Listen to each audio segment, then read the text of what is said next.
Have you ever looked up at the night sky and wondered if everything up there really belongs? Today we're diving into a list of real space objects that should not be orbiting Earth. From decades-old relics of the space race to hazardous debris from collision events, we're about to explore some of the strangest, most unexpected items floating above our heads. Did you know that one of the very first satellites is still cruising through space? Launched in 1958 as part of America's early space efforts, Vanguard 1 was never meant to be a permanent resident of our orbital backyard. This tiny 6-pound sphere was designed to test new technology and gather basic data, but its mission ended long ago. Despite being non-operational, Vanguard 1 remains in orbit because its high-altitude trajectory and compact design have allowed it to evade significant atmospheric drag. Today, it's a floating time capsule from the dawn of space exploration,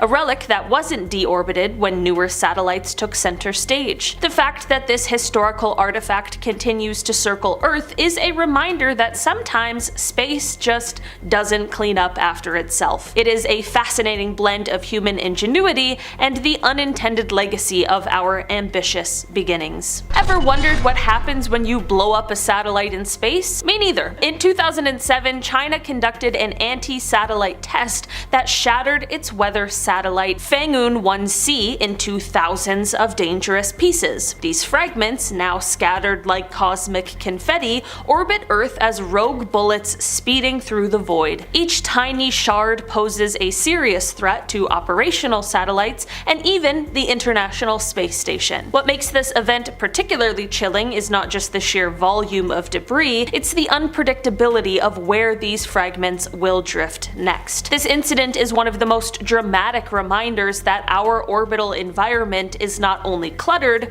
but also volatile. While the test was meant to showcase technological might, the unintended consequence is a persistent debris cloud that could one day spark a chain reaction of collisions, imperiling the future of space travel. Imagine two fully operational satellites suddenly colliding in the vastness of space. What would happen next? In 2009, a rogue encounter occurred when the operational Iridium-33 communications satellite and the defunct Russian satellite Cosmos 2251 smashed into each other. This accidental collision created a cloud of debris that now endlessly circles Earth. With hundreds of fragments dispersing unpredictably, this event serves as a warning. Even well-planned orbits aren't immune to chaos. The collision not only added to the growing problem of space junk, but also illustrated the delicate balance of orbital mechanics. Every speck of debris increases the odds of further collisions, a phenomenon known as the Kessler syndrome. The Iridium Cosmos event is a vivid example of how a single incident can transform the safety of space into a hazardous minefield,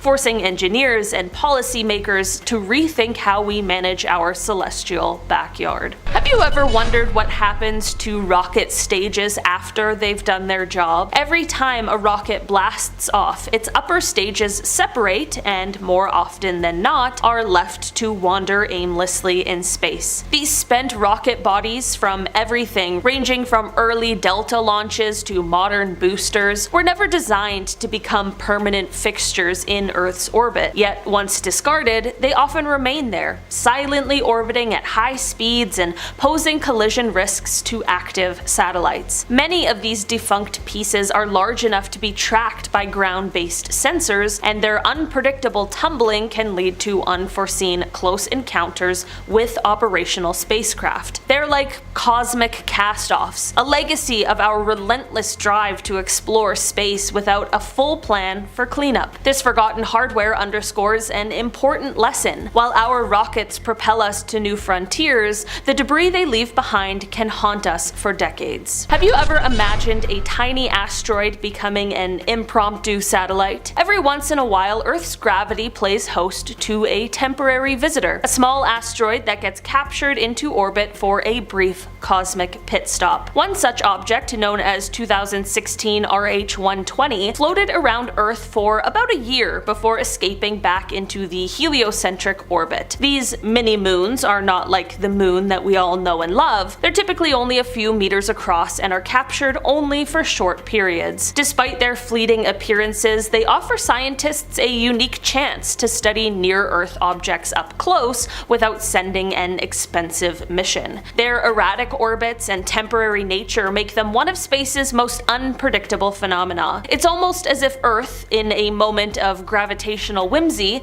decides to borrow a piece of the solar system, only to give it back when it's done playing host. That's like the cutest description of space I've ever heard. Everything else, terrifying. Now first up we have the Voynich manuscript. The Voynich manuscript has become one of the most mysterious and feared books of all time. Written in the 15th century, there are 240 pages, but there's evidence that additional pages are missing. Now some pages are foldable sheets of varying sizes, and now it's not written in English or any other language known on Earth, so no one really knows what it says. Most of the pages have fantastical illustrations or diagrams, some crudely colored, with sections of the manuscript showing people, fictitious plants, and astrological symbols. Now this book has frustrated and cursed people with bad luck for years. While countless historians and researchers such as professionals and amateur cryptographers have tried to crack the code, none have been successful. Now the manuscript has never been deciphered, and none of the many hypotheses proposed over the last 100 years have been independently verified. The mystery of its meaning and origin has caused a lot of speculation. Who wrote this? What is its purpose?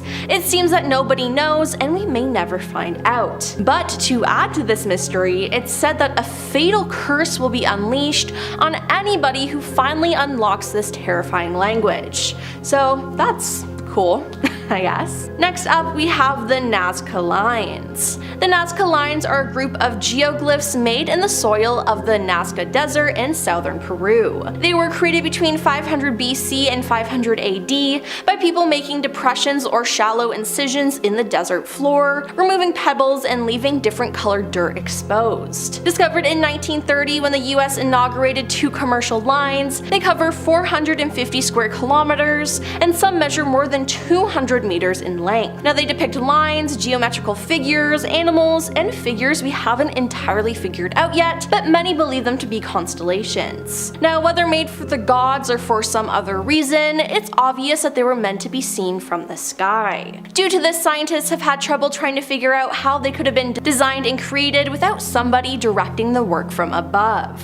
Now the thing is, we're still discovering new Nazca Lines. In 2022, archaeologists found over 150 new Nazca Lines, which led to even more speculation on how those lines were made and why. Onto the Cat Shabib. You might think that a 93-mile-long stone wall would have a very obvious purpose, but that's not the case for the Cat Shabib. The mystery wall in Jordan was first reported in 1948, and archaeologists still aren't sure why it was built, when it was built, or who built it. The wall runs north-northeast to south-southwest and contains sections where 2 walls run side by side, as well as sections where the wall branches off. Though today the wall is in ruins, most of it would have stood about 3.3 feet high and just about 1.6 feet wide. Now due to this, it's unlikely that the wall was built to keep out invading armies. However, it may have been constructed to keep out less threatening enemies, like hungry goats, for example. Traces of ancient agriculture to the west of the wall suggest that the structure may have served as a boundary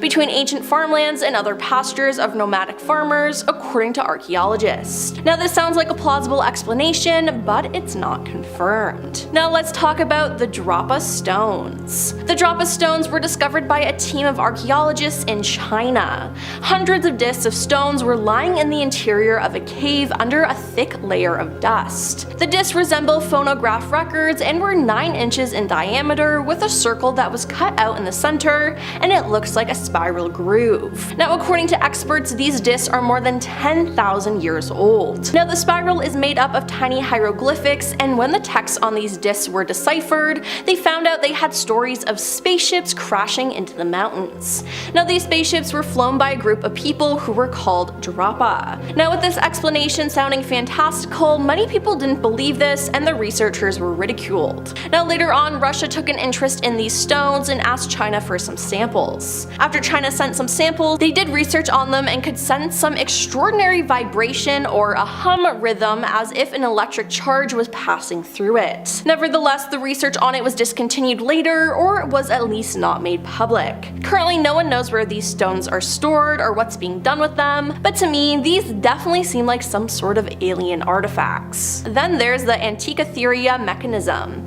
The Antikythera mechanism is an object that perplexes the archaeological community to this day. Emerging from the depths of the Mediterranean Sea, this circular bronzing artifact is covered with an intricate web of interlocking gears, while mysterious characters are etched meticulously across its faces. As our understanding of this object grows, it has become evident that this mechanism was, at the very least, an exceptionally sophisticated astronomical calendar. What makes this discovery truly remarkable is the fact that it stands as the most advanced and intricate device ever recorded from its time period. Remarkably, it predates the appearance of similar mechanisms by a staggering 1,000 years. The complexity of this ancient object defies the expectations and technological capabilities typically associated with this era, as it is truly mind-boggling. Through analysis and examination, scholars have determined it possessed the ability to track celestial movements, predict eclipses, and even display various astronomical phenomena. Now, the precision and accuracy achieved by its complex network of gears and dials are nothing short of extraordinary. Can you imagine an entire satellite being blown to bits, leaving behind a cosmic cloud of debris? In November 2021, a dramatic anti-satellite test by Russia targeted the defunct early warning satellite Cosmos 1408. The deliberate destruction of this satellite turned it into a sprawling field of fragments, each one a high-speed hazard orbiting our planet. What makes Cosmos 1408's story so compelling is the deliberate nature of its demise, a test intended to prove military might that ended up adding thousands of debris pieces to an already crowded orbital environment. The resulting debris not only endangers other satellites, but also complicates future space missions. This incident is an example of how modern technology can backfire, leaving behind a legacy of hazardous shrapnel that serves as a constant reminder of the risks inherent in militarizing space. Would you be comfortable knowing that a nuclear reactor is still drifting around Earth? I'm not. During the Cold War, the Soviet Union launched a series of radar ocean recon satellites known as RORSATs, many of which were powered by onboard nuclear reactors. Although designed with strict safety measures, some of these satellites became derelict over time,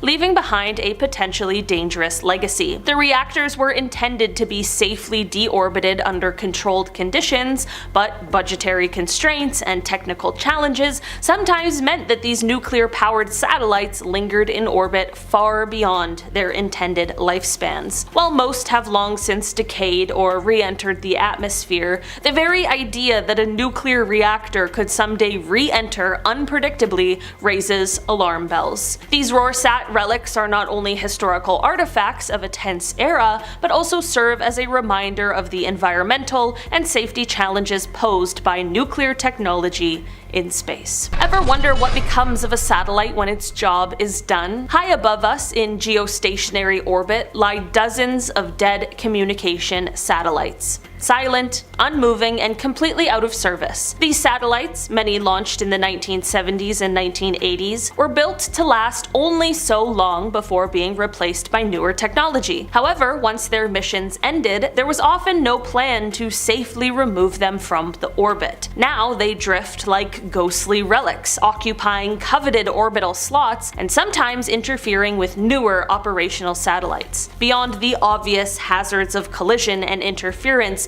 these relics clutter an already scarce resource: geostationary space. They're a testament to the rapid pace of technological progress and a cautionary tale about the long-term costs of leaving our outdated hardware behind. Every silent satellite floating in this belt is a reminder that progress sometimes comes with a price tag. In this case, the price of a crowded sky. Have you ever thought about the possibility of a lost tool floating in space? Astronauts on spacewalks sometimes lose small items. A wrench, a glove, even a stray camera that become inadvertent souvenirs of their missions. These objects, often just a few inches across, drift silently around Earth, completely detached from human oversight. While they may seem insignificant compared to whole satellites, these tiny items underscore the chaotic nature of space operations. Once free from the confines of a spacecraft, even a small tool can become a permanent resident of orbit, its fate sealed by the laws of physics. The idea that a simple, everyday object could outlive the manned missions that dropped it into orbit is both whimsical and a little bit eerie. It's a quirky reminder that in the vast emptiness of space, nothing ever truly disappears.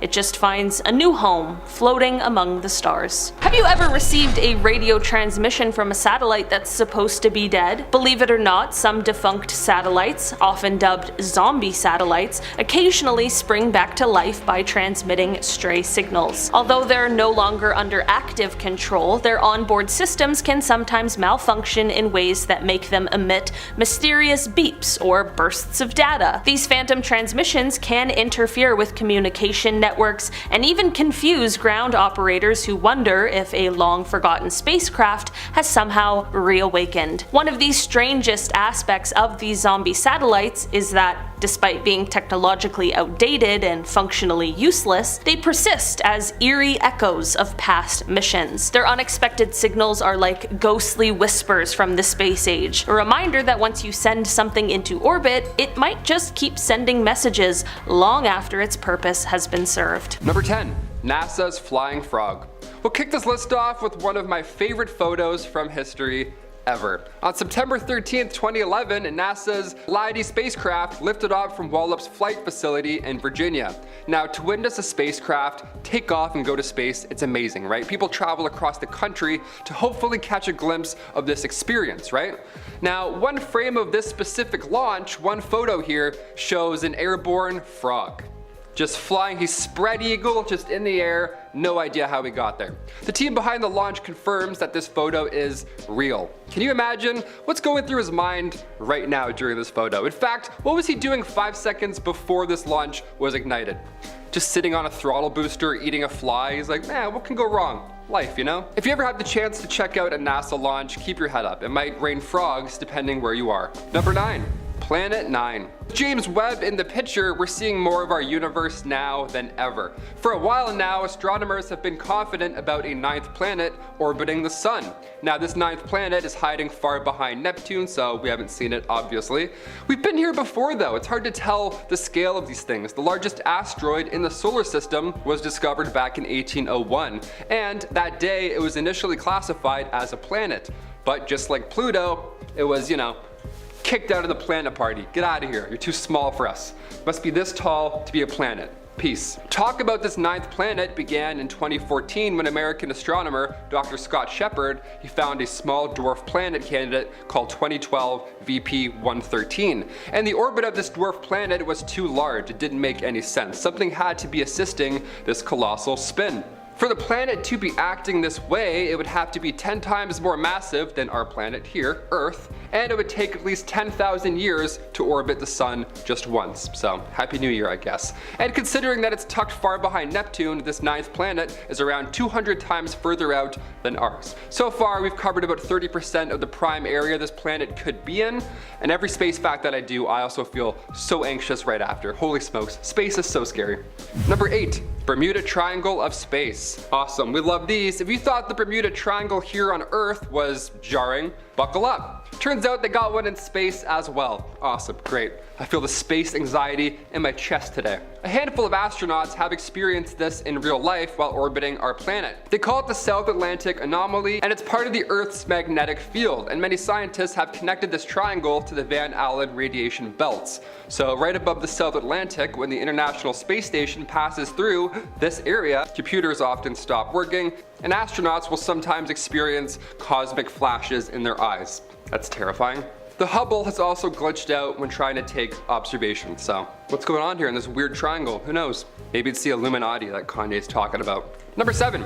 Elst Pizarro. This next one is quite bizarro. First discovered in 1979, its orbit in the asteroid belt led to it being classified initially as an asteroid. Yet when it was examined more closely in 1996, it showed itself to have a tail like a comet. We love an evolving space rock, I guess. Keep changing, keep confusing us, sure. One possibility, maybe there was a collision at some point and that crash ended up exposing some subsurface ice on the body, which is slowly now being lost to space. So now it's whipping by, which explains the new tail.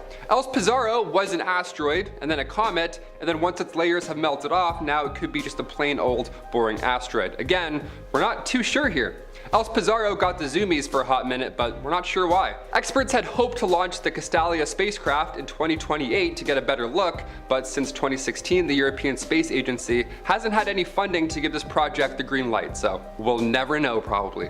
Awesome. What's Elon doing? Can we send him up? Take a look. Number 6. Scotland Fireball. What's believed to be space junk belonging to Elon Musk, this fireball seen crashing down over Scotland and Northern Ireland has experts scratching their heads. The fireball was visible for 20 seconds around 10 p.m. on September 14th. Reminder, this was only a couple of months ago, so you might remember it. There were around 1,200 reports on the ball, including 10 videos. The UK Meteor Network wrote on Twitter the next day stating, quote, "We have checked the Starlink deorbit and it would have not have come anywhere near the UK. At this point we cannot find any known space junk or satellite deorbit that could account for this fireball. We are looking at the data again."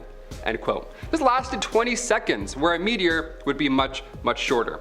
Any theories as to what this was? I know a lot of our viewers live around this area, so comment down below if you witnessed Optimus Prime's arrival 2 months ago. Now we have Stonehenge. Stonehenge is a monument in England. The site comprises a circle of massive standing stones weighing up to 25 tons, placed there over 5,000 years ago. Now the question of why and how these stones were arranged in such a way has puzzled scientists and archaeologists for generations. Archaeologists believe that Stonehenge was constructed in several phases from around 3100 BC to 1600 BC, with a circle of large Saracen stones placed between 2600 BC and 2400 BC. The surrounding circular earth bank and ditch, which constitute the earliest phase of the monument, have been dated to about 3100 BC, but we don't know why this was built. Many theories have been proposed to explain Stonehenge's purpose, suggesting it served as an astronomical observatory, allowing the ancient astronomers to track celestial events, to theories that it was a sacred religious sanctuary associated with rituals and healing practices. Now, despite the many attempts to solve the mystery, none have been completely verified. However, in 2020, researchers made a fascinating discovery that shed a new light onto the site. They uncovered a circle of pits surrounding the monument, which may have held large wooden posts, leading to the theory that the site was much larger and more complex than previously thought. Now, some have even suggested that extraterrestrial beings constructed the site and that the stones possess otherworldly powers, but we really don't know anything concrete about them. Then there's the Moai of Easter Island. The Moai of Easter Island are some of the Earth's most striking and mysterious archaeological discoveries. These massive statues, carved from volcanic rock and weighing up to 75 tons, were created by the Rapa Nui people of Easter Island between 1100 and 1680. Now, one of the most baffling aspects of the Moai is how these people could carve and transport these enormous statues with limited resources. Now, the statues are located all over the island, and some even stand in a row facing the ocean. The purpose of the Moai is a subject of speculation though, as some experts believe that the statues were created to honor ancestors or as a way to communicate with God. Others argue that the Rapa Nui society used them as a symbol of power and status. Still, others suggest that they were created to help guide navigators at sea, and in recent years, researchers have discovered that the statues were transported using a system of ropes and wooden sleds, and that the Rapa Nui people had a sophisticated understanding of engineering and construction, but this still doesn't explain why they made them or what their purpose is. Moving on to the Great Pyramids of Giza. These majestic structures in Egypt were built over 4,500 years ago, and they still leave us in awe today. The Great Pyramids were constructed as tombs for the pharaohs and their consorts, but how these massive structures were built with such precision and accuracy remains a mystery. Some have speculated that they were built with the help of advanced technology, or even with the help of aliens. But that's not all, as some believe they were designed as a map of the stars or as a cosmic energy generator. Others speculate that the pyramids were built to harness the power of the Earth's magnetic fields, or to store vast amounts of ancient knowledge. Now, while these theories may seem a little crazy, the sheer scale and complexity of the Great Pyramids had led many to believe that they are more than just tombs. Recent discoveries, such as hidden chambers and tunnels within the pyramids, have only added to the mystery surrounding them. Up next is the Plain of Jars.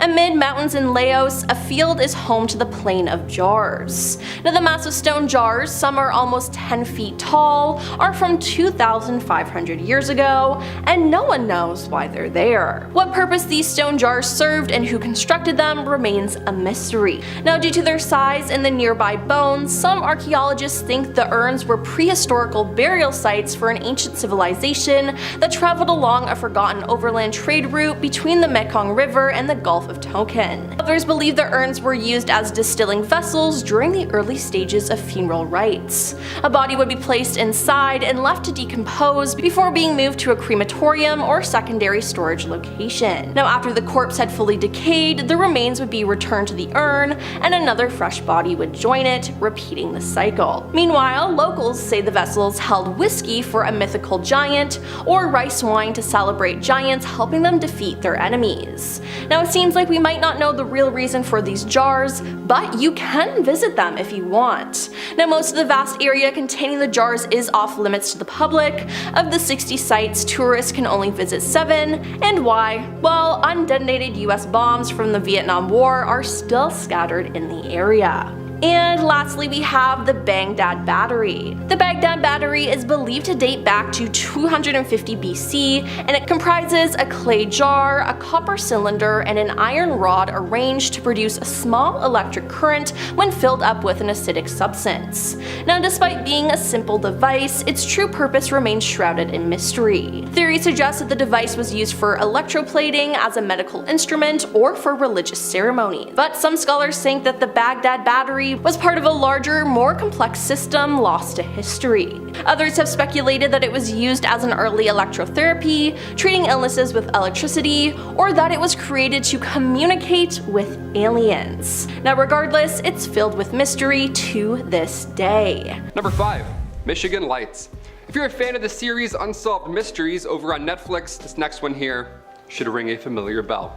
March 8th, 1994, more than 300 911 calls were made, all of which were reporting strange lights in the night sky right along the eastern shore of Lake Michigan. That is way too close to our home right now. That's terrifying. I was born in 1994 as well, so who knows? Maybe I was dropped off by aliens. These objects, these UFOs in question, were described as round like discs, or they were like floating spheres. Both jarring descriptions. They all had different colored lights as well, so planes are obviously out of the question. It's been so long now that the case has finally found its way to Netflix, so no, it is still not solved. Number 4. Steve. Nice. An unexplainable light in the sky named Steve. This sounds Canadian already. Back in 2018, this mystery came to light. There's a light in the sky in Canada, and scientists still have no idea what it is. All they know is that they call it Steve. Steve is short for strong thermal emission velocity enhancement. Now, Steve's appearance, I can't lie, he is beautiful. He's gorgeous to look at. Steve looks like a white purplish ribbon that stretches throughout the sky, almost like the northern lights, only scientists are sure that Steve is not an aurora. It's very hot and it doesn't last long. Classic Steve, doesn't last long, eh? Must be Canadian. Number 3, Hodge's meteorite. Now, these meteorites, they can happen pretty often, but luckily most of the time it doesn't wipe out everybody and everything. That's pretty good. Sorry, dinosaurs. Thanks for taking one for the team for us. Back in 1954, residents in Talladega County, Alabama, noticed a ball of fire heading towards them. Now, we didn't have Twitter, we couldn't warn people that maybe a meteor was about to hit and wipe us out forever, and we also didn't really know how to tell if meteorites were coming and how scary it was, so it was alarming. Especially for Anne Elizabeth Hodges, who got hit by that said space rock. Yeah, that ball of fire that we always see going through the sky, that hit her. It grazed her hip. Now you may be asking, was she outside stargazing at this point? Was she doing some cosmic ritual? No, she was napping in her living room, and then an 8-pound chunk of meteorite smashed through her roof and again, only grazed her hip. She got grazed by a meteorite and then received a bruise. First human to ever get hit by a meteorite, and probably the last. What a flex that is. Imagine putting that on Tinder. Number 2, go fast. Okay, a bit more modern now. This one was trending recently, but it was originally recorded back in 2015. It was part of that big alien leak that we got to witness over the pandemic. That was fun. That was just what we needed. Middle of a pandemic, the news is like, hey, check out these UFOs also. We don't know. Good luck. Now what you're seeing here is an FA-18 Super Hornet following a UAP. Now we don't call them UFOs anymore because that's so M. Night Shyamalan, alright? We don't do that. We call them UAPs. Also sounds a little smarter. US Navy personnel caught this UAP flying along the East Coast, and there was no exhaust, there was no wings, just a really fast sphere, almost like I mentioned earlier. A 45-foot long egg, 25,000 feet above the Atlantic, just whipping, and it flew away, and nobody saw it ever since. Do we think UFOs are balls like spheres? I think that's the new thing. We went from discs to spheres. Finally, number 1, Uranus tilt. Jokes aside, and you best believe I had about 20 ready, we're still trying to figure out why Uranus rotates on its side, when every other planet has their axis pointing upwards, right? Uranus's tilt is 98 degrees, so there's long periods of time, like 40 years long, where the North or South Pole will just face the sun directly. It'll just grill the sun for 40 years straight. Perfect place to get your tan on. The other pole, not so much. You're gonna be pale for 40 years, like my dad. Other planets in our solar system, they have a prograde rotation. Now Venus, that has a retrograde rotation. But why? What's going on here? So far, our leading theory is that something massive may have hit these planets many, many moons ago, early in their planet life. Scientists believe that Uranus was hit by a meteor and completely threw it off course. Gotta be careful. Gotta watch Uranus, right?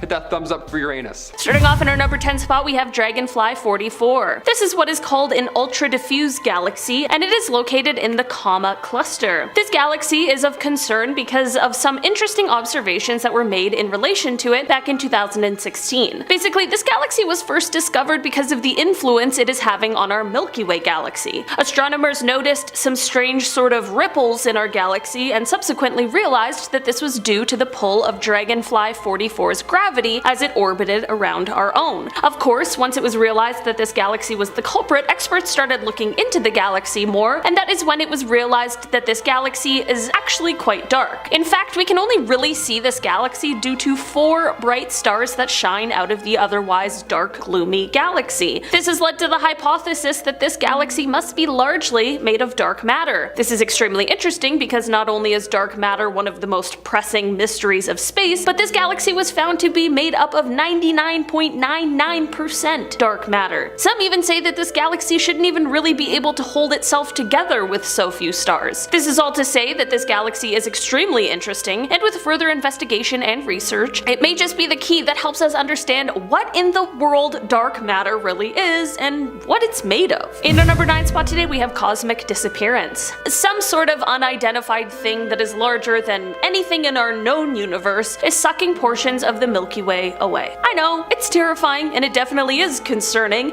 considering it's the place that we all call home. This discovery came in 2009 when researchers first found a cluster of galaxies moving at extremely fast speed towards a small area of sky. This area is located between the constellations of Centaurus and Vela, and whatever this whole thing is, it has experts completely stumped as to what it could be. For now, it remains a space mystery that has been dubbed dubbed Dark Flow so that I can sit on the shelf with the other terrifying space mysteries like dark energy and dark matter, whatever those are. In our number 8 spot today we have Tycho. This is what is being called a zombie star. This frightening name comes from the fact that this star was once a white dwarf, which is basically what is left over after a star exploded, but its mass was not enough to become a neutron star or a black hole. What's different about these zombie stars, however, is that they have gobbled up a bunch of mass from another nearby star, which then leads to them exploding all over again in what is called a Type 1a supernova. These blasts are insanely luminous and bright. Some even say that they have the light of 1 billion suns. This is all to say that they are insanely interesting objects and events that exist in the universe, and they are also thought to be helping scientists study what the heck dark energy is. In our number 7 spot today we have Oumuamua. A few years ago, scientists all agreed that we had found an object that was flying through our solar system, and they called it Oumuamua, and it was widely agreed that it was an interstellar comet that had swung out from around another star. Upon closer examination, however, they realized that something was propelling it and causing it to accelerate, and this is when the debate started because they just don't really know why. Avi Loeb, who's a Harvard University astrophysicist, proposed the idea that rather than a comet, this could be an alien probe that is being pushed by a light sail, which is a very wide but extremely thin piece of material that accelerates by being pushed by solar radiation. Other scientists didn't agree with this and instead said that it's possible that hydrogen ice could have melted off of the object in a way that would mimic a rocket engine or something of that nature. Avi then wrote in a study that hydrogen ice is too easily heated and it would have melted off long before it reached our solar system. I guess all in all, we just have to wait it out while the scientists debate and gather more evidence to really know what is going on behind this one. In our number 6 spot today we have the wandering moon. The moon is apparently slowly, sadly, moving away from Earth. When I say slowly, I mean slowly, as it's at a rate of about half an inch a year, but still, when we're talking about our cosmic best buddy, the moon isn't only the thing that lights up our night sky.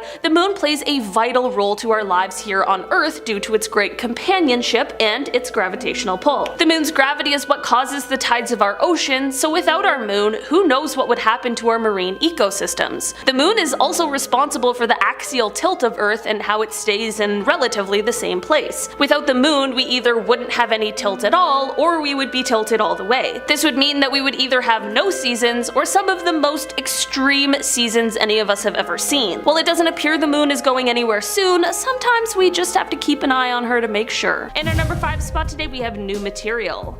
Of course, when meteorites show up to Earth, people are dying to get their hands on them to study them and see what all they contain. We get some pretty incredible deliveries of things that arrive on meteorites, and analysis has been able to identify about 300 minerals in different space debris that comes down to Earth, and 40 of those are ones that have only been found in meteorites.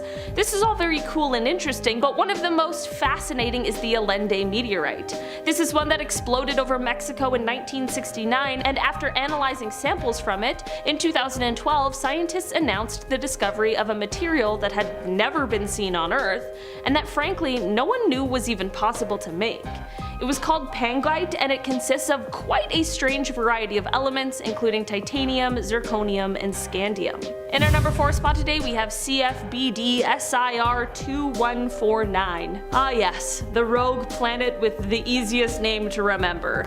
This planet really had the scientific community on edge in 2012. This is because most of the planets we are familiar with orbit a star. I mean, look at the one we're most familiar with. We clearly and thankfully do. That's not the case for this guy though. CFBD SIR 2149 seems to just be drifting across space without any sort of star. This planet is also huge. It is thought to be 7 times more massive than Jupiter, and Jupiter is quite a bit more massive than Earth. This isn't necessarily anything that we need to worry about. I mean, we're at home in our solar system with our star, not wandering around the universe or galaxy, so that's good. I mean, let's just hope it stays that way. Astronomers believe that there are likely billions of rogue planets, and that they might even outweigh the amount of planets that have suns. In our number 3 spot today we have shooting stars. Okay, so we often look to the night sky in an attempt to see a shooting star, and the chances might be pretty good depending on how light polluted the area is.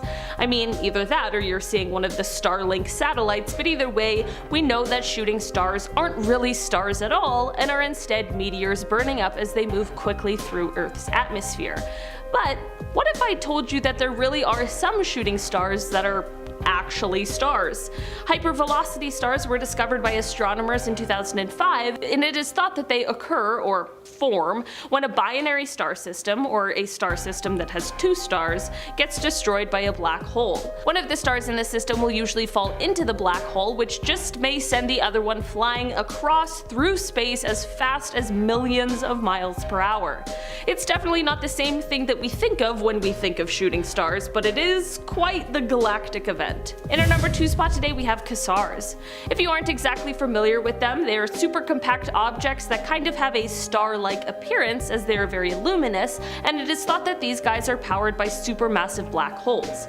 So there's obviously quite a few interesting things about these, but one of the most interesting is in relation to one in particular called APM 082795255. This one contains a black hole that is surrounded by a vapor cloud, and within the cloud is 140 trillion times the amount of water on the Earth. It's the largest water reservoir ever discovered. That's insane. Researchers believe that this giant watery cloud formed long ago, just 1.6 billion years after the universe itself. In our number 1 spot today we have stardust. Just a few years ago, researchers in Australia made a startling discovery. Ancient grains that were discovered inside of a meteorite that had landed inside of the country were studied, and it was revealed that they were actually grains of stardust.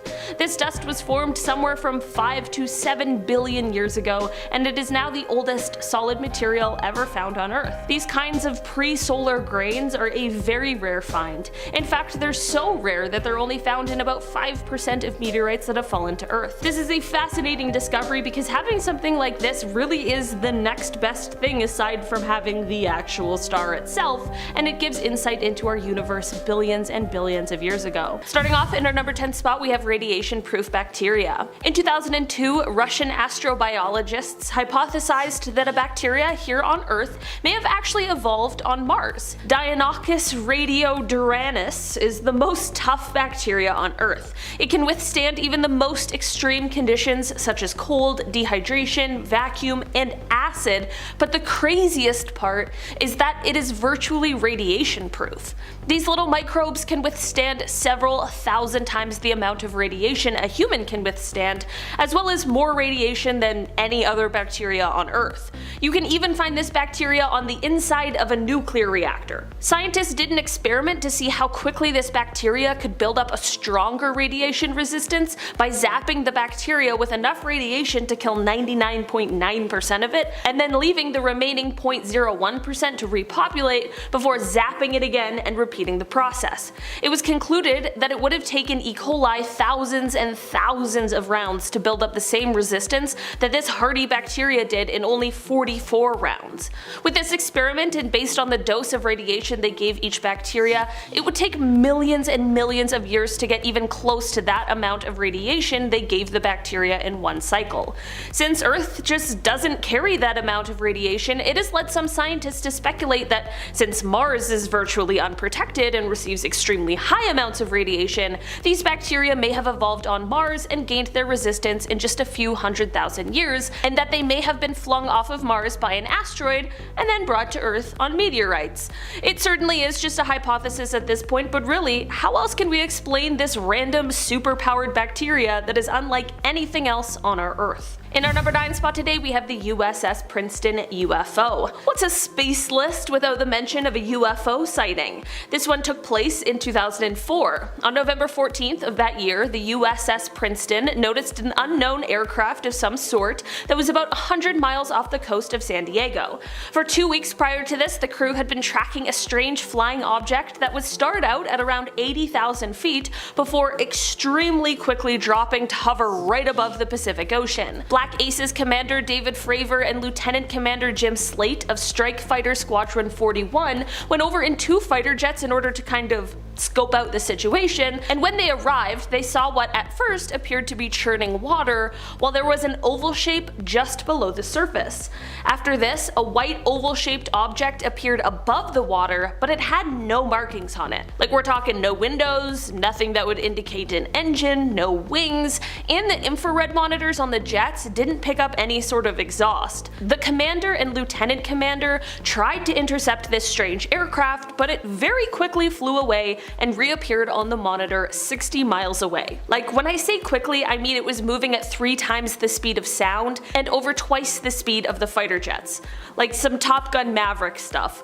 So faster than any kind of technology we currently have. We still don't know exactly what this was, but I'll tell you one thing. We definitely don't have that kind of technology. In our number 8 spot today, we have the USO. UFO to USO.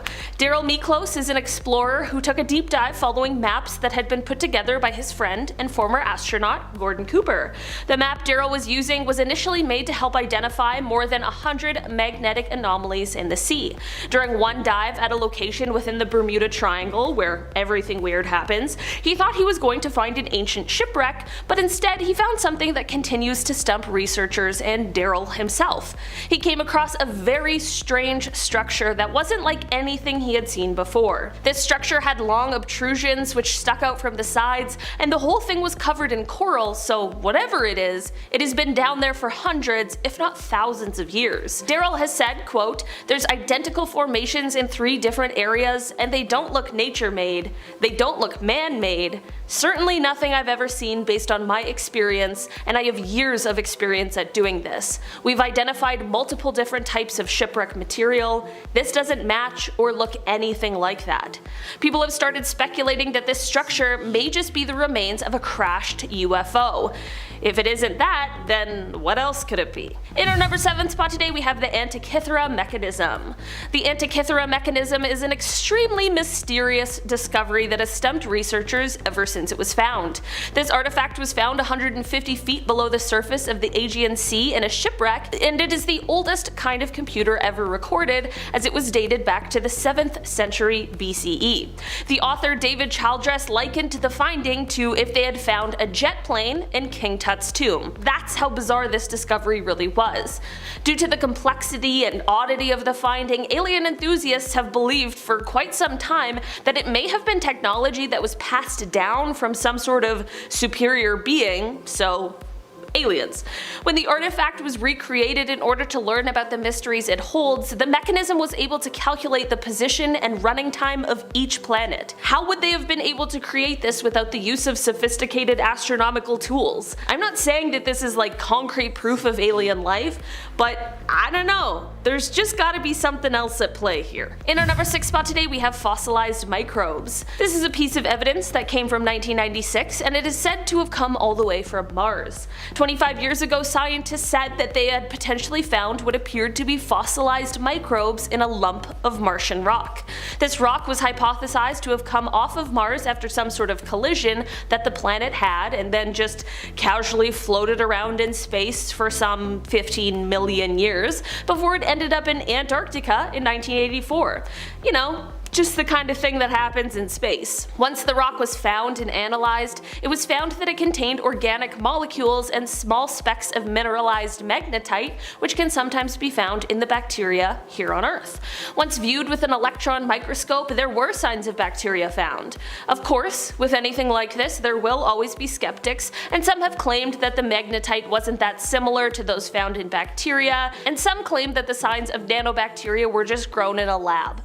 I'm not a scientist, nor have I seen this Mars rock, so I obviously can't tell you who is telling the truth here, but what I can say is that neither of the people who believe this rock came from Mars, or those who claim that it's fake, can prove their point without any kind of doubt, so I'll just let you draw your own conclusions on this one. In our number 5 spot today, we have the mysterious gap. Basically, a new analysis by scientists at MIT of ancient meteorites found something new and super interesting. In the early solar system, there was what is referred to as a protoplanetary disk of dust and gas that rotated around the sun, and eventually it coalesced into the planets that we know and love today. So this new study and analysis suggests that this sort of mysterious gap existed within this disk disk somewhere around, I don't know, 4.567 billion years ago, and it was in an area near where the asteroid belt is today. The reason this gap is mysterious is because it isn't quite clear what the cause of this gap was. There are a few possibilities, including Jupiter, during the time when it began to take its shape. Because of its extremely large gravitational pull, it could have pushed gas and dust towards the outskirts, which then would leave a gap in the developing disk. There are other possibilities, but regardless of whatever caused this gap, it is said to have likely served as a cosmic boundary that kept material on either side from interacting with each other. In our number 4 spot today, we have a blitzar. So normally when stellar black holes are formed, they are the result of a large star exploding into a supernova. This then has the core normally collapsing into either a neutron star or a black hole. Blitzars are a hypothetical type of neutron star where they spin so fast that if they slow down, they'll collapse right into a black hole. I do understand that they are theoretical at this point, but some researchers believe that these stars might be an explanation for fast radio bursts should we find that they in fact do exist. In January of 2015, there were 7 different events that experts thought could be attributed to blitzars, but it is thought that they actually might occur once every 10 seconds in our observable universe. The magnetic field around a blitzar would clear anything prior to it turning into a black hole, which means that no nearby material would fall in upon the initial collapse, which means that there is no burst of gamma rays or X-rays, which is usually seen when other black holes form, and this is exactly why, if they do exist, they are hard to detect. Should we come to find concrete evidence of their existence, these guys would prove incredibly valuable insight into the formation of black holes. In our number 3 spot today, we have Hoag's object. Okay, so there are different shapes to galaxies. That's not the weirdest thing in the world. You know, we live in a spiral shaped one, it's beautiful. There are other galaxies called ellipticals that are more like oval shaped, but one galaxy in particular, which is now called Hoag's object, is truly like none we've ever seen. This galaxy has a yellow core, and this core is surrounded by an outer ring of blue stars that are much younger than the core, but in the middle between the two, there's just nothing, and researchers are completely stumped as to how this could have formed. The galaxy was first discovered in the 1950s, and since then, there is one leading theory as to how it could have been formed, but it still isn't concrete. Basically, this leading theory suggests that perhaps a small galaxy sped through a larger disc-shaped galaxy, which then created this bizarre situation, but the problem with this theory is that there are no signs of any nearby galaxies that could have served as this sort of bullet in this scenario. If that happened, it also would have sped up the core of Hoag's object, but we can observe it as moving quite slowly, so that also rules out this theory. There have been other galaxies discovered that have some similar characteristics to this one, but none share all of the qualities seen in this very bizarre galaxy. In our number 2 spot today, we have Haumea. Back in 2017, this dwarf planet passed between Earth and a distant star, which allowed scientists to get a better look at it, and thus they were able to discover some new findings. Haumea sits in an area beyond Neptune that is called the Kuiper Belt, and it is actually one of the largest objects inside of the belt. Before the new discoveries in 2017, we already knew that this dwarf planet was weird. I mean, it has kind of a weird elongated shape, it has 2 moons, and its day only lasts 4 hours, which means that it's the fastest spinning large object in our entire solar system. It is thought that its fast spin might be responsible for its weird shape, but either way, scientists were quite surprised in 2017 when they realized that this strange planet actually has rings. This means that Haumea likely had some sort of collision, and probably not too long ago, relatively speaking. This collision likely happened somewhere from 1 billion to several hundred million years ago, but the search for the origins of these rings brings a whole new mystery to the dwarf planet. In our number 1 spot today, we have magnetars. These space things are actually a type of neutron star, but what makes them different is that they have this insanely powerful magnetic field. Like, we are talking 1,000 times stronger than a regular neutron star, or about 1 trillion times stronger than the magnetic field that Earth has. That means that these type of stars would have enough magnetic power to wipe every credit card on Earth, even from a distance halfway to the moon. They're the most magnetic stars in the entire universe. This is all very cool and interesting, but it's also important to note that if you were to venture within about 600 miles or 1,000 kilometers of one of these stars, you would die.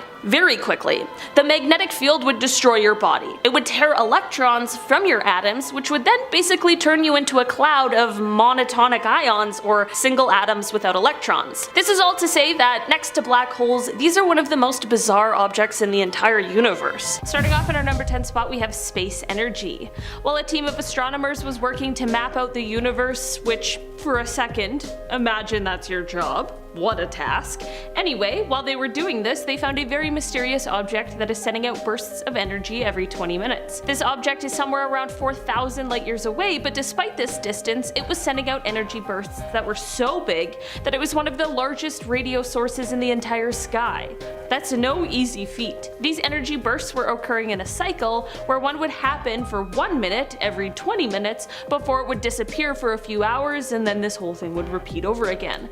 There is nothing that we know of in this universe right now that would behave like this, so at the moment, while there are of course many hypotheses and theories, this is a mystery waiting to be uncovered. In our number 9 spot today we have 2022 AE1. Just a few months ago in January, as the year began, scientists were watching an asteroid dubbed 2022 AE1 that became the riskiest one observed in over a decade. The initial observations of this asteroid placed it impacting with Earth on roughly July 4th, 2023, which would mean that there would not be enough time to deflect it, and this asteroid was large enough to do some real damage should it strike an area. Yeah, it was most definitely a cause for concern. There was a week where the moon outshone this asteroid, and so experts weren't able to see it and continued tracking its path, but once the moon was out of this phase, the risk seemed to have diminished. As of now, this asteroid has been taken off of the risk list, but who knows? It seems as though things can change quite quickly and unexpectedly outside the cozy home and protection of our atmosphere. In our number 8 spot today we have a meteorite. On February 28, 2021, reports came pouring in from across the UK of an unusual streak of light that was seen in the sky. These reports were far behind the UK's Fireball Alliance though, as their cameras had already picked up the signal and they were already in the midst of estimating its landing site. That's right, this streak of light was a meteor, if the title didn't give it away. It's a remnant of our early solar system that has been flying through space at unbelievable speeds until it came down through our atmosphere and ended its long, awesome journey scattered in a bunch of pieces across rural Gloucestershire. Teams were sent out to be responsible for the recovery of the extraterrestrial material, which was found in a family's driveway as well as in a sheep's field nearby. This meteorite is a rare specimen known as primitive carbonaceous chondrite, which is said to contain materials that have been essentially unaltered since the formation of the solar system 4.5 billion years ago. The pieces of this meteorite can give us insights into the building blocks of the planets, and it can potentially give us clues as to how the Earth came to be this wonderful planet that possesses all of the resources necessary to sustain human life. In our number 7 spot today we have King Tut's meteorite. So I actually learned about this one from Taylor, since he's the little history bee, and it is so interesting. Quite recently, researchers made quite the discovery that actually solved a mystery surrounding a dagger that once belonged to King Tut 3,400 years ago. An analysis of the king's weapon found that it was actually forged out of meteorite just outside of Egypt. That is so cool. This whole artifact and the way it was forged is one of the greatest mysteries in history. It is exceptionally unusual in the fact that it was made out of iron, which is a material that the Egyptians would not begin to smelt for another 500 years. This was just one of the many treasures that was found within his tomb, and one that continues to add to the incredible accomplishments of the ancient Egyptians. In our number 6 spot today we have Tabby's star. This star, which has also been referenced as the WTF star, is an F-type main sequence star which is located in the constellation Cygnus about 1,470 light years away from Earth. This star is of particular importance because of the fact that it shows unusual light shifts, which includes a 22% dimming in brightness. Basically, from our point of view, something continually blocks the star, and it likely isn't a planet because a Jupiter-sized planet would only block about 1% of the star the size of this one, so what could it possibly be? There are a few theories out there surrounding this anomaly, but none are able to fully explain what is happening here. Some believe that it is some sort of uneven ring of dust orbiting the star, and others believe that the star's luminosity fluctuates depending on the efficiency of the heat being transported to its photosphere. These are just two of the theories surrounding this star, but there are many more out there, and at this point we just don't know. Hopefully though, the James Webb Telescope, which was launched at the end of last year, will be able to get a more clear clear picture of what may be happening over there on Tabby's star. In our number 5 spot today, we have quark gluon plasma. So basically, scientists believe that right after the Big Bang, there was this sort of really hot, goopy kind of a substance that was created, and it was made up of all different kinds of matter. Everything is moving around at the speed of light, it's hot, it's fast, and it's like cosmic soup. Okay, so experts at the Large Hadron Collider, which is the world's largest and most powerful particle accelerator, wanted to recreate this space soup. You know, part of the whole trying to solve the mysteries of the universe's origins kind of thing. When they did this and got the machine to recreate this, they ended up recording the highest temperature ever. Apparently this soup was measured at 9.9 trillion degrees Fahrenheit. We obviously can all understand that that is insanely hot, but just how hot? Well, that is 366,000 times hotter than the center of the sun. In our number 4 spot today, we have energetic cosmic rays. Energetic cosmic rays are described as high energy protons and atomic nuclei that move through space at nearly the speed of light. There are some that originate from supernova, but there are some that originate from outside of our galaxy, and those ones have scientists wondering where they are coming from and what the source of them is. As these cosmic rays flow into our solar system, their paths are bent by the magnetic fields of both the sun and the earth. Upon impact with Earth's atmosphere, these rays produce a shower of secondary particles. Some of these particles do end up reaching Earth, but most are intercepted by either the magnetosphere or the heliosphere. The strongest cosmic rays are extremely powerful, and they can have energies of over 100 million times greater than a man-made collider. If you're wondering why you should care about this space mystery, it's because these things have the power to cause our digital systems to crash, and in our ever-increasing digital world, that could cause some major disruptions to our life. That is why we care about how many of their origins remain a complete mystery that has scientists stumped. And also because shouldn't we just know where these things that are bombarding Earth's atmosphere are coming from? Concerning is definitely the word I'd use, but honestly, what part of space isn't concerning? In our number 3 spot today, we have Elst Pizarro. This is a weird little object that has been stumping scientists since it was first discovered in 1979. So basically, asteroids and comets tend to be fairly easy to tell apart. I mean, an asteroid is a solid lump of rock and metal, and you tend to find them more in the inner solar system, especially in the asteroid belt. And on the other hand, we have comets, which are usually more icy objects that travel from the outer areas of the solar system, and sometimes when they react with the solar radiation, they have those famous tails. So when Elst Pizarro was first discovered, it was orbiting in the asteroid belt, so it was classified as an asteroid. Flash forward to 1996 and closer examination shows that it had a tail, like a comet. At first, experts thought that perhaps the tail was a result of some sort of collision, which is not uncommon for asteroids, but when the brightness and structure of the tail changed over time, it became clear that it was more of an ongoing process. Basically, this object showed signs and trademarks of both asteroids and comets, and it truly was a baffling discovery. Basically, the discovery of this object led to an entirely new classification: active asteroids. In our number 2 spot today, we have the fastest black hole. The biggest black hole that we have found so far is said to weigh about 40 billion times the mass of our sun, or about 20 times the size of our solar system. That's so scary. That's so big! Some of the outer, slowest orbiting planets in our solar system, like let's take Neptune as an example, orbits at a speed of about 165 Earth years. This huge black hole, the one that's 20 times the size of our solar system, yet it orbits once every 3 months. Do you know how fast that is? Neptune is considered slow at going 12,148 miles per hour. The outer edge of this black hole is moving at half the speed of light. The crazy thing about black holes this large though, other than how fast they're moving apparently, is that it is believed that they wouldn't necessarily kill you right away if you were to fall into one. In fact, it's thought that you would actually survive. You just wouldn't be able to escape to tell the tale because of that whole nothing escapes the black hole thing that they all have going on. In our number 1 1 spot today we have supermassive black holes. Speaking of black holes, why is there a supermassive black hole at the center of most galaxies? We know that this is often the case, but we just can't quite figure out why.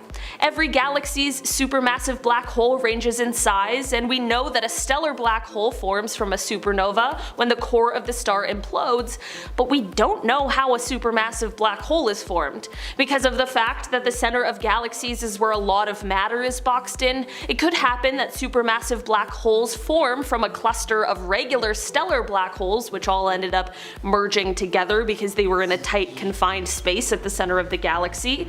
There are other theories as well, such as the possibility of these supermassive black holes being formed during the Big Bang. What I'm trying to get at is, we don't know how these things are formed, or why they are in the center of most galaxies, or even if there were supermassive black holes before the galaxies even existed. Maybe one day we'll find out, but this might just be one of those mysteries that is destined to stay a secret. At number 10, we have Luke Skywalker's lightsaber. And you think space, and where does your mind go? Star Wars or Star Trek? Well, congratulations if it's the former, because a little bit of Star Wars spent a little bit of time in space. Back in 2007, the Space Shuttle Discovery launched the STS-120 astronaut crew with an iconic prop on board with them. The lightsaber Mark Hamill used as Luke Skywalker back in Star Wars back in 2007 joined real astronauts in orbit for 2 whole weeks. An astronaut named Jim Riley said that there is a fine line between science fiction and reality, and the lightsaber served as a neat little link between the 2 space themes. Just imagine, they said they didn't open it, but if they did, they probably, like, let's be real, they did. They just opened it and they were like, phew. That's what I would. But let's go on to number 9, a corned beef sandwich. Now, if you're gonna go on a trip into space, you know it's gonna be a long one. And astronauts, they don't get the best food on board, getting most of their food freeze-dried or just nutrients they suck out of a pouch. But astronaut John Young was hoping for something just a little bit tastier. On March 23rd, 1965, John smuggled a corned beef sandwich on Flight Gemini 3. He got the sandwich from fellow astronaut Wally Schirra, who bought it from a Cocoa Beach, Florida deli. Now, because of the low gravity on the flight, it began to disintegrate when John took a bite, but he did say it was pretty good, and just if it would hold together, you know? All my sandwiches fall apart anyways, sadly. Anyways, another thing that made its way into space? At number 8, we have a saxophone. Now, for his birthday in 2007, Thomas Pesquet got a fun musical gift, his own saxophone. But it wasn't an ordinary delivery since Thomas lived on SpaceX's cargo craft at the time. It was delivered on the SpaceX Dragon alongside some French macaroons for his birthday, and yeah, he said he's a little out of practice since he stopped playing while he was training to be an astronaut, but isn't that cool? Once the workday is done, I can imagine that floating in space, you know, could get a little boring after a while. But if you have some smooth, jazzy tunes on a woodwind to keep you going, it'll all be alright, you know? You like jazz? Keep the beam references in. Okay.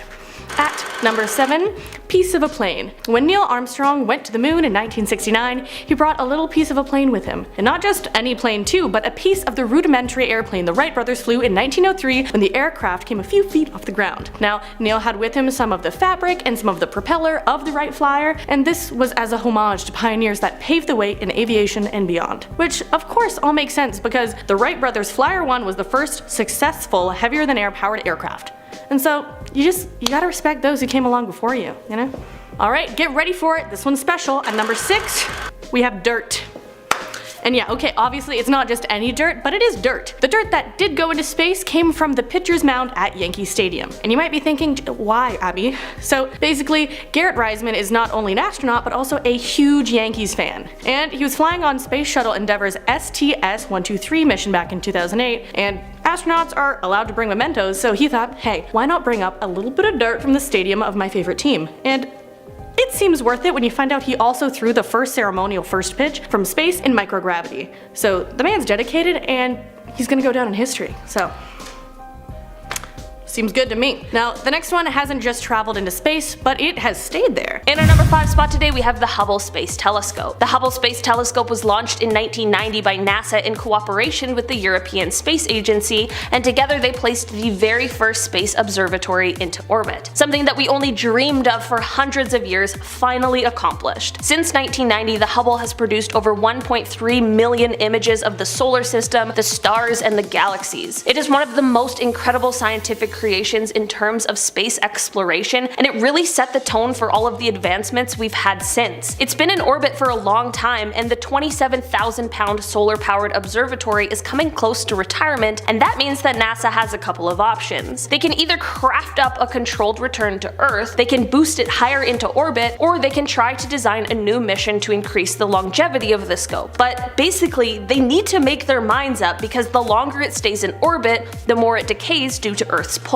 This could have disastrous results, as an uncontrolled re-entry can occur sometime between 2028 and 2030. Imagine, the thing that's helped us so much turns its back on us. And so it begins, the robot takeover. In our number 4 spot today, we have 2020 CD3. In February of 2020, astronomers found 2020 CD3, which is a tiny near-Earth asteroid or mini-moon that orbits the Sun, but it does make really close approaches to our Earth-Moon system, and it can even temporarily enter Earth's orbit. It is the second temporary satellite of Earth discovered in situ. Basically, on its trajectory, this asteroid was captured by Earth around 2016 or 2017, but it likely escaped the gravitational influence of Earth around May 2020. Even the asteroid didn't want to stick around for the pandemic. 2020 CD3 is likely to make another close pass at Earth in 2044, but it hopefully won't be captured by Earth this time because of its greater approach distance. While this little thing is flying through space and makes its nice little frequent visits to us, the good news is that it is relatively small in terms of asteroids, so it's not like an imminent threat to humanity yet.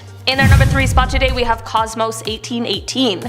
Despite the name, this was a nuclear spy satellite that was launched by the Soviet Union in 1987. By this time, there was already another nuclear satellite that had fallen out of orbit and left a trail of radioactive debris over Canada, but we said, what the hell, the Canadians began apologizing to us for some reason, so let's just try it again. The Soviet Union launched Cosmos 1818 into higher orbit than the previous one to try and avoid another similar situation, but in 2008, that proved to not work at all when the satellite began breaking down and leaking what is thought to be coolant. The breakdown is thought to have occurred from either some kind of a collision or simply just a system failure. According to Russian sources, at the moment the satellite is expected to simply burn up in the atmosphere of Earth when it leaves orbit in 2045, but I'm not gonna lie, I'm a little suspicious about this. It seems like it can't just be that simple, but hey, I'm not Bill Nye, so what do I know? In our number 2 spot today, we have SNAP 10A. This nuclear fission satellite was the first nuclear reactor placed into orbit, and it was part of a project that the US government was conducting where they were experimenting with power production in space. The SNAP stands for System for Nuclear Auxiliary Power. The satellite was launched in 1965 but was less than successful when it performed for merely 43 days before quitting out because of an electric system failure. So here's where things get a little concerning. The satellite is still currently in orbit, and it's expected to stay there for the next 3,000 years, which is great and happy and exciting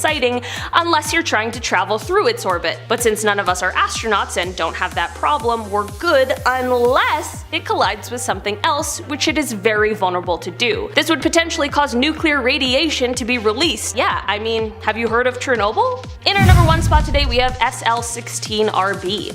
That probably sounds like a name I just made up, but this is the name of a bunch of rocket boosters that are currently in the orbit of Earth. Most of them were launched by Russia and the Soviet Union between 1989 and 2007, and each booster weighs 9,000 kilograms and orbits at an altitude of 800 kilometers. Here's where this all becomes an issue though. There's 20 of these things in orbit, and should 2 of them collide, well, the resulting debris would be absolutely catastrophic. 2 9,000 kilogram objects colliding would double the low Earth orbit debris, and as we already know, the amount we already have is a huge problem. Right now these boosters are all orbiting together in clusters, but it's really a roll of the dice each year. The probability of collision goes up. So yeah, things we don't normally talk about are actually pretty terrifying. At number 5 is the fallen astronaut.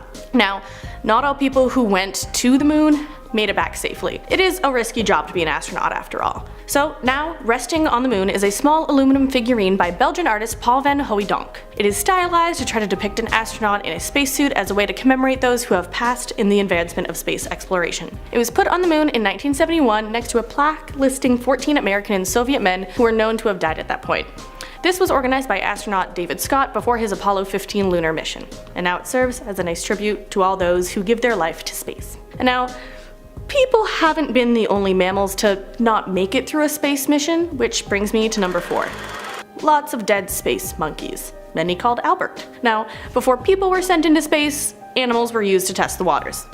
Or the space. Now, in the US, monkeys or chimpanzees were used for this, and many were named Albert. After the first one they named Albert, they just decided to keep that name going. In some cases, when the apes passed away, the spacecrafts weren't reported as recovered, which has led people to believe that there may be some space junk out there with some monkeys still in them. Now, not all space places used monkeys back then. During the space race, the Soviets were using dogs to see how the atmosphere would affect creatures, which obviously sparked many heated debates on animal testing, but they don't do that anymore, so yay. Now let's move on to a lighter note, sports! At number 3 we have a golf ball. On the Apollo 14 trip, Alan Shepard decided to bring a couple of golf balls with him on his trip to the moon. He decided, hey, I'll take a few shots on the moon, so he attached a modified 8-iron club head to the end of a device that traditionally collects samples of moon dust, and then he just let her rip. Now, video footage shows that he missed the mark a few times and hit the ground before hitting the ball, but come on, can we really blame the guy? Gravity is different on the moon, so you have to give a guy some time to adjust, right? He sent one 200 yards, which, you know, isn't too bad, but then he sent another one for what he said went on for miles and miles. So one scientist did the math and said Alan was right. With the right hit, a golf ball could be sent about 2.5 miles. So at that point, that's quite a bit more than the world record of 515 yards, and I just want to say, Dad, can you do better than that? Just kidding, love you, Dad. Okay, bye. Let's move on to number 2, Buzz Lightyear toy. I mean action figure, whatever you call it, okay? So to infinity and beyond, and to infinity and beyond good old Buzz Lightyear went. Back in 2008, an action figurine of the Toy Story astronaut hopped aboard the International Space Station with Discovery mission STS-124. He had a jolly old time, possibly missing some other toys to hang out with, but returned 15 months later on STS-128. So now, before Lightyear went on his journey, he was even given the all clear to go by the other Buzz astronaut, Buzz Aldrin. In a promo video for NASA, Buzz Aldrin even told Buzz Lightyear that he, Buzz Aldrin, was the real Buzz. And yes, it's true. Buzz Lightyear's name was inspired by Buzz Aldrin, so this second man to step out on the moon has a legacy more than the moon, also Buzz Lightyear. Toy Story. Yes. But let's finish up with number 1, tardigrades, or water bears. So if you're wondering what these things are, haven't heard it through the grapevine, let me break it down for you. Tardigrades are very tiny, yet microscopic, 8-legged creatures that are known to survive extreme temperatures. They can withstand being heated to 150 degrees Celsius and frozen to almost absolute zero.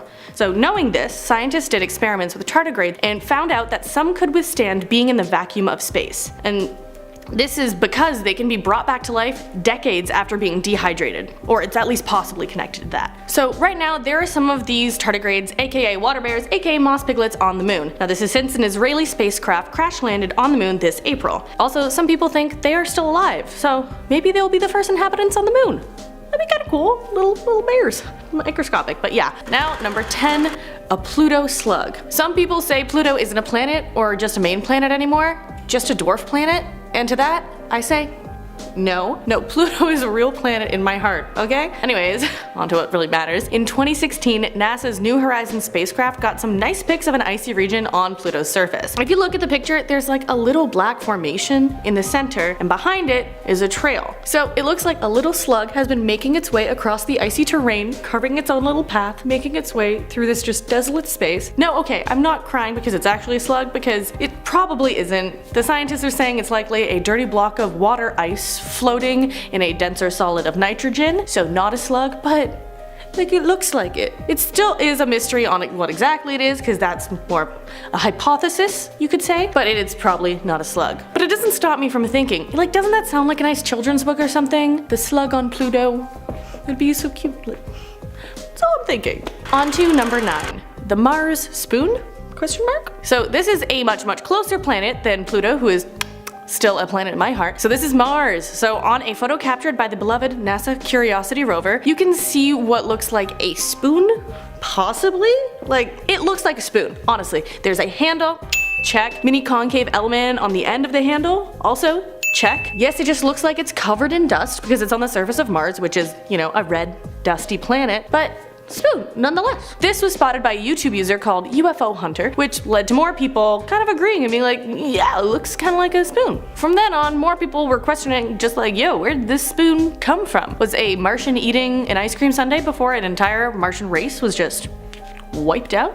And so that's kind of what UFO Hunter was thinking, saying it may be left over from a lost civilization, but we could just be projecting our ideas onto a clump of space dust, honestly. What if it's one of those things where you just touch it and it crumbles? Could be. I don't know. At number 8, fish rock. Is this another thing we could just be projecting? This fish-looking thing spotted on Mars is probably just a rock, but we gotta remember, Mars once had an ocean even bigger than the Arctic Ocean. And even if it could be a rock, and probably is a rock, look at the similarities to a fish. An upturned nose, a fin, and even a finned tail too. Have I ever caught a fish?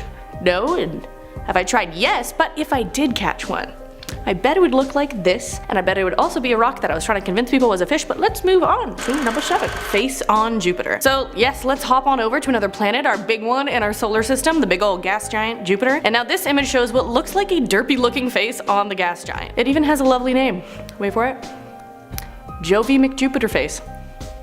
Very nice, very cute. So this face was awarded that beautiful name by Jason Major, a citizen scientist who rotated a photo that NASA took. Now, NASA's Juno spacecraft sent down an unaltered photo, and Major was like, nah. Let's interpret these two storms as eyes and the wider swirling red part as a mouth, which is genius. Now, Jovi McJupiter face obviously shows we can see the beauty in art, in anything, in nature and life. So now, the next section that we're going to be talking about is staying within the realm of our solar system, but going in a little closer, a little smaller. So let's take a peek at the moons we have. Starting off in our number 10 spot, we have the missile test. I personally subscribe to the idea that there probably aren't any areas of space that would be a good place to blow something up, but apparently, really recently, Russia chose a really bad one. On November 15th, just weeks ago, a missile test occurred just a short 300 miles above Earth, and when the 4,850-pound satellite exploded, it created a cloud of fragments that set off the emergency response on the International Space Station, which was a little too close for comfort. Like, man, there are people on there who are just trying to like grow a pepper and prove the Earth is round and stuff. The astronauts aboard awoke from their sleep to probably the most frightening alarm they've ever heard in their lives, and had to prepare to possibly and quickly evacuate the space outpost. Luckily, they are all fine, but the explosion created a ton of orbital debris now that we are going to see the consequences of for the next few decades. We add more debris into the already crowded orbit of Earth faster than we clear it up, which creates problems for future spacecrafts and creates more potential collisions that need to be avoided at all costs. In our number 9 spot today, we have 99942 Apophis. This little asteroid has a diameter of about 1/5 of a mile, and it is currently sitting at number 3 on the Palermo scale. This is something I'll refer to again today, so let's just talk about it real quick. The Palermo Technical Impact Scale is a scale that is used by astronomers to rate the potential risk and hazard of impact of a near-Earth object, or an NEO. It used the combined information and data of the probability of impact coupled with the estimated kinetic yield, which basically just shows us how likely and how badly an asteroid would mess us up, re the dinosaurs. So, back to Apophis. This asteroid is at rank number 3, so it's the third thing we gotta worry about. When it was discovered in 2004, astronomers gave it a 1 in 60 chance of striking Earth in May of 2029 on Friday the 13th of all days. If it doesn't strike Earth, with the naked eye we'll be able to see it pass at a distance of roughly 18,600 miles, but if it does strike Earth, we'll also be able to see it with the naked eye, just at a much closer distance. Because of how close this passing asteroid is going to be, if the asteroid passes us at a slightly different angle than current predictions, there is the possibility of collision in 2036 or 2069.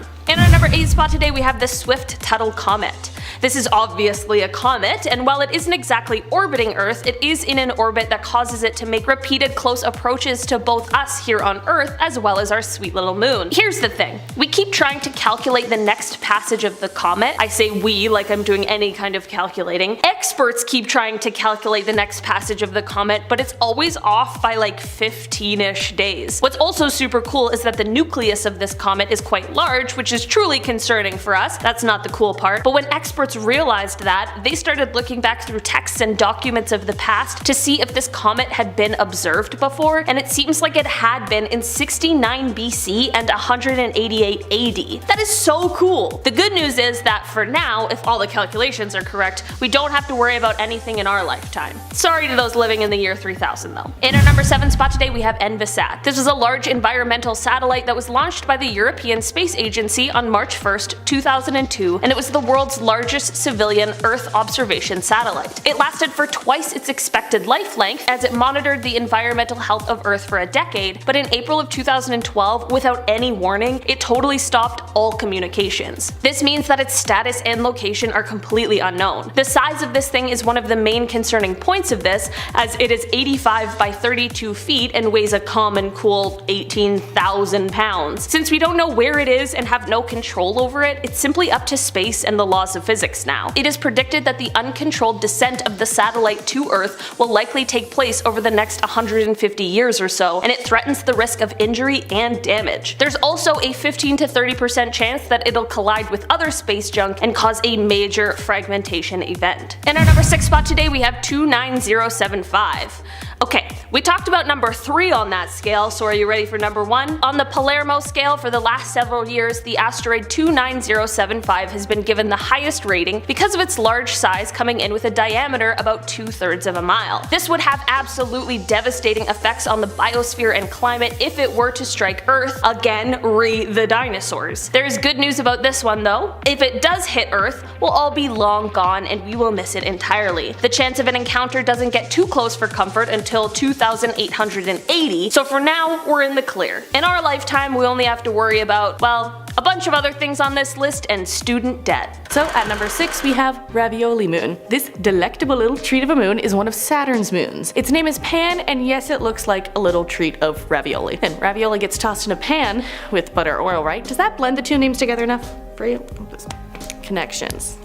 Fun. Anyways, the reason it looks like the pasta is because material from Saturn's rings falls onto Pan's equator, and the buildup results in the really unique buildup on the equator that makes me think, ravioli. But maybe if you don't have food on the brain, you may think Pan looks more like a flying saucer, and in that case, right on. But for me, ravioli. On to number 5, Death Star Moon. The second and last of our honorable moon mentions is Mimas, or Mimas, aka the Death Star Moon. Now this is another of Saturn's many moons, and this one garners a few more eyes because of its similarities to the Death Star from Star Wars. And the big dish on the Death Star? Boom, big crater on Mimas. Is this really the Death Star in disguise? Probably not, since it's been orbiting Saturn for a bit, plus that idea was mainly for a fictional universe. Also mainly, this moon is really big. So Mimas is 396 kilometers in diameter, and the first Death Star and second Death Star were both between 160 and 140 kilometers in diameter. So if you're thinking, yeah, but what about the third Death Star? Well, that one's too big, measuring about 900 kilometers in diameter, so it's not that one either. So it's not the Death Star in disguise, so you can, exhale and breathe a little bit. But it is a cool looking moon, so yeah. Okay, so next up is not only out of this world, but also out of this solar system. The next 3 we have are nebulas, which, if you don't know, are super cool on their own, even if they don't look like anything in particular, but these next 3 have the added X factor of looking just really cool. At number 4, we have Horsehead Nebula. So this first nebula we're looking at was captured by the Hubble Space Telescope back in 2013. The stunning nebula got the nickname Horsehead Nebula because of its looks. Think back to cloud watching when you were younger and seeing the shapes in them, and you can see that this nebula looks like the head and neck of a horse in this image with the nose of the horse facing the left. And unfortunately, we can't pay this little horsey a visit because it's about 1,500 light years away from the Orion constellation. And for reference, Orion's constellation is 243 to 1,360 light years away from us, so little ways away, but you can still admire it for its beautiful looks. This next one, number 3, is Space Crab. And so this one is quite a ways further. It's about 6,500 light years away from Earth, and it's the Crab Nebula. Now, let's look a bit more at this 5-layered composite image of this bad boy. So the composite image, it looks like something out of a movie.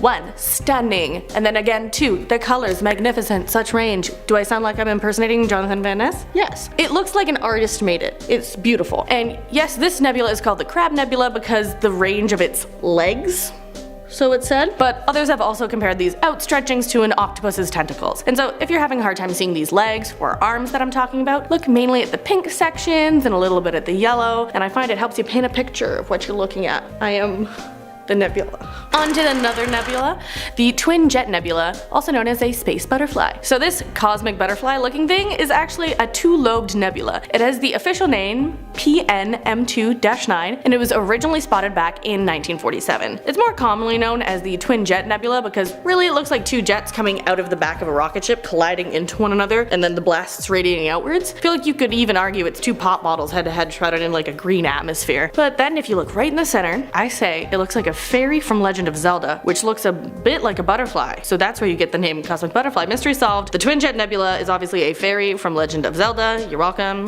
So our number 1 is the D&D asteroid. And obviously this one is my number 1 because I am a gamer. A tabletop role-playing gamer, that is. Asteroid 2017 BQ6 has been compared to dice used in playing Dungeons & Dragons and also other tabletop games because of its angular shape. And you kind of have to know that this is kind of odd because most planets and stuff around space is rounded. Kind of looks like a bunch of either spheres or just potatoes passing through. And so this asteroid passed from a distance of about 1.6 million miles away, but it didn't, land anywhere like dice usually do. And like, if you think about it, there's already enough people thinking we are living in a simulation. But guys, what if we live in a game?